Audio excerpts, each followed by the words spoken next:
자, 이어지는 순서 색다른 뷰 시간입니다. 신일섭 소장님 만나볼게요. 안녕하세요. 안녕하세요. 네. 오늘은 저희 어떤 이야기 좀 해볼까요? 예, 오늘부터는 좀 시장의 관련성이 깊은 주제로 얘기를 하면서 네. 그 안에서 색다른 뷰를 찾아보도록 네. 하겠습니다. 워낙 시장이 어려워서 좀 같이 네. 이야기를 나눠봐야 될 것 너무 같아요. 뭐 색다른 네. 주제를 찾아서 동떨어진 거를 하다 보니까 여러분들의 공감대가 별로 형성이 안 되는 것 같아서 일단 요즘에 이슈인 현대글로비스 얘기를 해야 될 것 같습니다. 네. 어저께 장중에 현대글로비스. 27%를 오르는 저는 맞아요. 현대글로비스가 깜짝 놀랐어요. 뭐 현대자동차도 그때 한번 17%인가 오른 날이 있었잖아요. 뭐 전기차 하면서. 현대글로비스가 지금 보니까 코스피 시총 35위짜리네요, 이게. 세 달 새 주가가 60% 올랐거든요. 그렇죠. 100만, 1000만, 억, 10억, 100억, 1000억. 이게 7조 5천억짜리거든요. 시가총액이. 바로 위가 이게 이렇게 갈 8조 종목이었나요? 롯데케미칼이에요. 하루에 27%가 이게 오른다는 거는 그러니까 원래 어제도 사실 뭐 이런 얘기를 해야 되는 게 맞는 것 같아서 오늘도 지금 보면은 좀 갈리고 그러니까 35위짜리 7조 5천억 원짜리가 하루에 27%가 오르는 거는 네.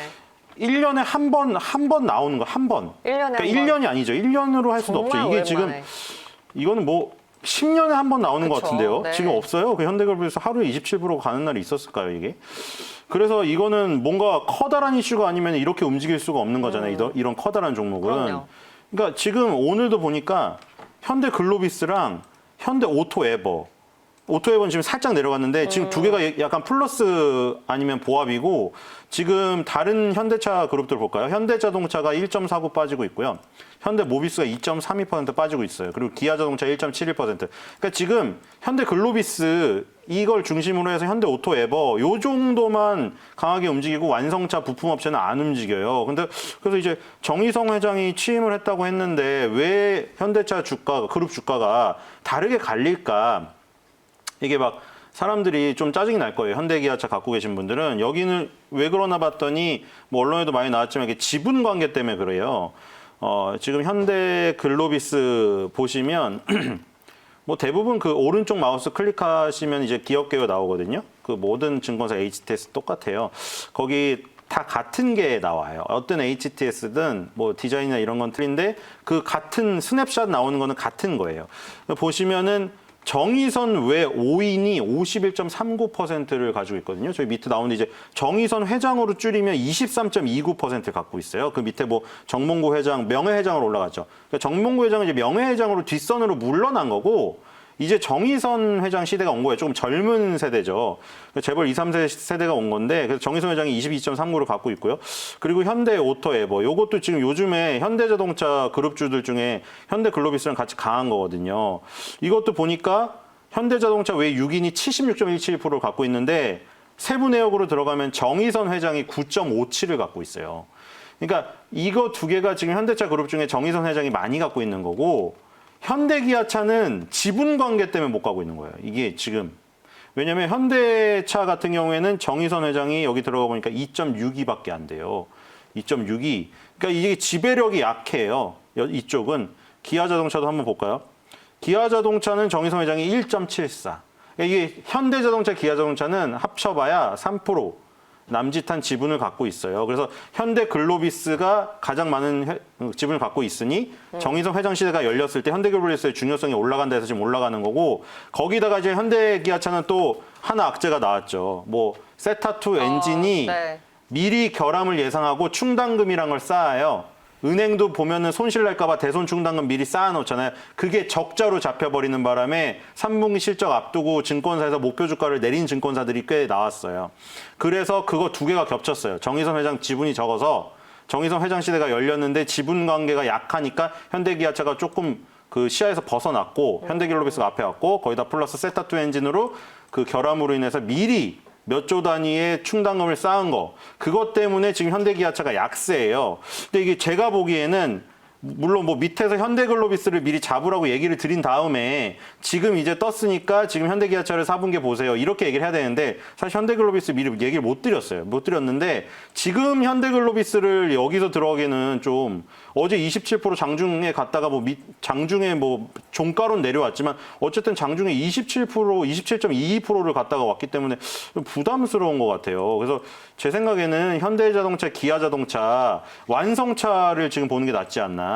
지금 뭐 해외 거 다시 한번 보여드릴게요. 지금 보면은 포드 자동차는 20개월선에 근접을 했고요. 그 사이에 제너럴 모터스는 급등을 해가지고 20개월선 돌파를 시켰거든요.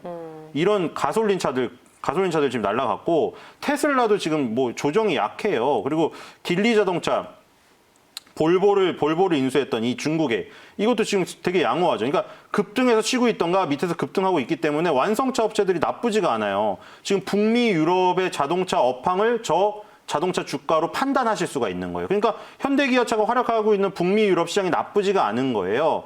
다만 정의선 회장의 지분이 낮고 세타2 엔진에 대한 충당금 문제 때문에 그걸 핑계로 지금 쉬고 있는데 오히려 저는 현대기아 자동차가 매수 기회고 현대글로비스를 밑에 저점에서 얘기를 못 드렸지만 지금 상황에서 신규 매수는 좀 위험하고 지금은 이제 가진 자의 영역에서 현대글로비스를 매도를 언제 할 건가 타이밍을 재야 될 시점이라고 생각이 돼요. 그래서 현대글로비스 급등세 지속될까 이게 주제였는데 제가 보기에는 지금 같은 탄력으로 가기에는 이제 탄력이 이제 줄어드는 어느 시점에 온 것 같고 오히려 현대기아자동차가 조정을 받을 때 3분기 적자가 지금 확정이 됐잖아요. 확정이 됐지만 그게 기저효과로 4분기에 오히려 기저효과로 더 올라갈 수 있을 가능성이 있기 때문에 현대기아차를 신규 매수 관점으로 봐야 될 것 같다. 저는 이런 생각을 갖고 있습니다. 현대기아차를 다시 신규 매수의 관점으로 보자고요. 예, 지금 신규 매수의 관점으로 좋은 것 같고요. 세타2 엔진 충당금 때문에 급락했던 지금 현대자동차가 지금 며칠 연속 빠지고 있냐면요. 지금 꽤 쉬었죠. 10일 연속인가일 거예요. 맞아요. 그래서 지금 9일 연속일 거예요. 9일 연속. 그래서 이게 제가 보기에는 그런 거 있거든요. 파른도 법칙이라는 게 있어요. 꼭 맞는 건 아닌데 8번 연속 음봉이 나오면 대부분 원래 양봉이 그다음 나와요. 오늘 양봉이 나와야 돼요. 확률상으로. 근데 오늘까지 음봉이면 그러니까 점점 확률이 높아지는 거예요.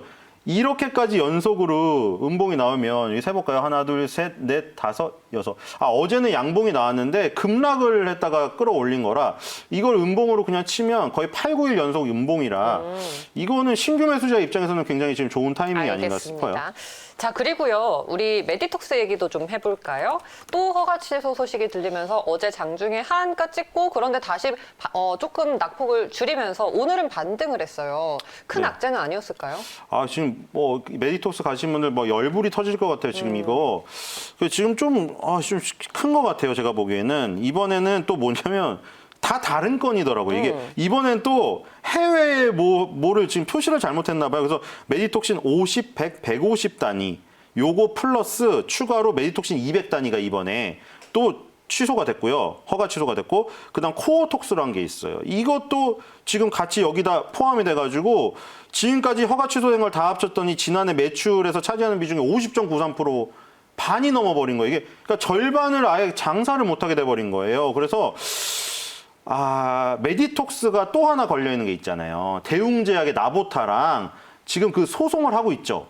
그러니까 중간에 막 뭐 변호사 얘기도 나오고 중간중간 나오면서 뭐 요쪽에 유리한 얘기가 나오면 메디톡스가 잠깐 올랐다가 대웅제약에 유리한 얘기가 나오면 대웅제약이 올랐다 이러잖아요. 그러니까 지금 보시면 메디톡스 대웅제약 휴젤이 어떻게 보면 3파전이었는데 지금 보면 대웅제약하고 메디톡스의 주가가 차트가 똑같습니다.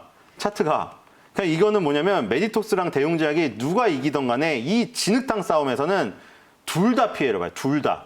이렇게 노이즈가 심하면 자 이게 메디톡스의 차트고 대웅제약의 차트예요. 똑같아요. 그림이. 그러니까 이거는 그러니까 승부가 만약에 한쪽으로 나오더라도 둘 다 피해가 커요. 이거는. 그래서 이게 반사이익을 보는 건 뭐냐면 3파전 중에 휴젤인 거예요. 차트가 완전히 다르잖아요. 휴젤은 지금 위로 올라가고 있거든요. 그래서 대웅제약이 이기더라도 대웅제약에 베팅하는 건 저는 별로라고 생각해요. 메디톡스가 이기더라도 메디톡스에 베팅하는 건 별로고. 저게 노이즈가 있는데 누가 될지가 어떻게 알겠어요. 그렇다고 뭐 콜옵션, 풋옵션처럼 반반씩 가는 건 또 좀 아닌 것 같고 주식인데. 리스크가 크다는 거죠. 머리가 너무 아파요. 그래서 대웅제약, 메디톡스는 그냥 제쳐두고 그러니까 휴젤 같은 경우는 지금 아주 좋잖아요. 그리고 이게 뭐가 걸려있냐면 휴젤이 지금 중국 허가 승인 이게 하나가 걸려 있어서 만약 중국 허가 승인이 하나가 나면은 해외 쪽에 이 그 틈바구니를 뚫고 올라갈 수가 있어요. 그리고 휴젤이 이제 탑픽인 거고 이런 그 주제에서는 그리고 여기서 뭐 제테마 같은 거 있죠. 이게 제테마가 이 어떤 틈바구니 대형 제약사 바이오 회사들의 이런 시끄러운 노이즈 속에서 갑자기 신규 상장을 딱 그 타이밍 좋게 해가지고 딱 치고 올라갔어요. 그래서 지금 이제 4개월 행보하고 있는데 또 이 노이즈가 또 불거지고 있잖아요. 메디톡스 대웅제약 또 불거질 거예요. 그게 계속 그 결과가 안 나왔기 때문에. 그래서 얘가 지금 오히려 또 중소형에서 뜰 가능성이 있고 그리고 뭐 휴온스 같은 업체도 지금 은근히 떠올랐어요. 그래서 휴온스, 제테마 그리고 휴젤 이런 거 아예 지금 논란에서 좀 벗어나 있는 걸로 가는 게 낫지 않나. 메디톡스 주주분들은 마음이 아프겠지만 지금 노이즈가 계속 나오는 이 상황 속에서는 참 이게 힘들어요. 왜냐하면 보면은 막 상한가를 갔다가 또 하한가를 갔다가 이거를 참 대응하기가 너무나 어려운 것 같아요. 그래서 이거를 상한가를 따라갔다고 하더라도 그 다음날 또 갑자기 급락을 해서 시작해버리니까 어떻게 할까 하다가 또 가만히 있다가 밑으로 가버리고 내가 생각보다 밑으로 가버리고 또 올라가고 근데 또 지금 갭으로 하락갭이 떠버렸거든요. 이거는. 그러니까 이게 어떻게 상승갭 뜨고 하락갭 뜨고 이게 한 달에 막 2번씩 나와버려요. 그러니까 너무 지금 머리가 아프잖아요. 이걸 따라가는 게. 그래서 저는 이 논란에서 아예 벗어나고 싶어서 만약 이 보톡스 그 관련주를 하고 싶다고 하면 휴젤로 가는 게 낫고 중소형에서는 제테마, 뭐 휴온스 이쪽으로 가보시는 게 나을 것 같습니다. 오히려 이 논란의 중심에 있는 주인공들 말고 그 옆에 있는 조연급들 반사 이익을 얻을 수 있는 그런 쪽을 보라는 거죠. 그게 대표적으로 휴젤과 제테마 이렇게 보면 될까요? 네, 휴젤과 제테마가 제일 좋은 것 같고요. 휴젤 실적도 좋아요. 지금 그 영업이익이 얘는 2020년 예상치가 나왔거든요. 작년보다 매출액하고 영업이익이 다 늘게 나왔어요. 지금 코로나19가 있었음에도 불구하고 보톡스 같은 경우는 해외에 영업을 다녀야 되잖아요. 근데 영업을 제대로 못했을 거 아니에요. 비행편도 안 되고. 그럼에도 불구하고 지난해보다 매출액과 영업이익이 늘어났어요. 지금 이거는. 메디톡스도 한번 보여드릴게요. 메디톡스는 이 상황에서 어떻게 됐을까? 이거 보세요. 메디톡스는 지난해 매출액이 2,059억이었는데 1,595억이 나왔고 충격적인 거는 영업이익이 작년에 257억인데 마이너스 50억 전환했어요. 이게 영업이익이 2017년에 870억 나오던 회사예요. 메디톡스가. 근데 3년 만에 어떻게 됐나요? 마이너스 51억. 자, 이렇게 돼버리니 이게 지금 다 시뻘개요. 이번 연도 영업이익이 다 시뻘겋단 말이에요. 그러니까 이게 메디톡스가 뭐 대웅제약과 소속력에서 승리를 하더라도 실적이 저렇게 지고 있기 때문에 반사로 오를 본 모멘텀이 없는 거예요. 근데 휴젤은 여기서 뭐 반사이익이든 뭐든 어쨌든 작년보다 코로나19임에도 불구하고 실적이 개선이 돼버렸잖아요, 이게. 그러니까 당연히 휴젤을 지금 할 수밖에 없어요. 그러니까 뭐 메디톡스를 워낙 좋아하시고 휴젤을 미워하셨던 분도 지금은 이율 배반적으로라도 휴젤을 하셔야 돼요. 이율 배반적으로. 내가 휴젤을 너무 예전에 메디톡스 주주여서 메디톡스랑 휴젤이랑 처음에 경쟁을 했었거든요. 근데 싫어하더라도 지금 휴젤을 마음을 바꾸더라도 좋아를 해야 돼, 지금. 제테마도 마지막으로 한번 볼게요. 제테마는 이거는 지금 보니까 계속 마이너스였어요. 네. 왜냐면 이제 시작을 했거든요. 이게 2020년 3월 달과 6월 달까지 나와 있는데 6월 달도 지금 적자네요. 보니까. 근데 이게 영업이익이 계속 적자임에도 불구하고 지금 주가는 오르고 있거든요. 그래서 제가 이제 탑픽을 휴젤로 한 이유는 그거예요.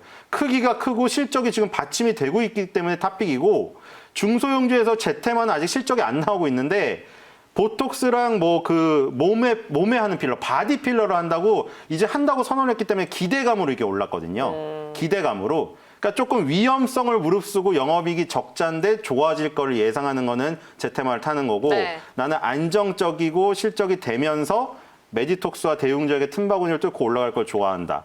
그럼 휴젤이에요. 그래서 네. 휴젤 제테마를 두 개 놓고 약간 성격이 다르니까 자기 성향에 맞게 선택을 하시면 될 것 같고 일단은 주제는 그거예요. 메디톡스랑 대웅제약의 싸움에 끼어들어가지고 뭐 그 이익을 취하려고 하기에는 너무 머리가 아프다.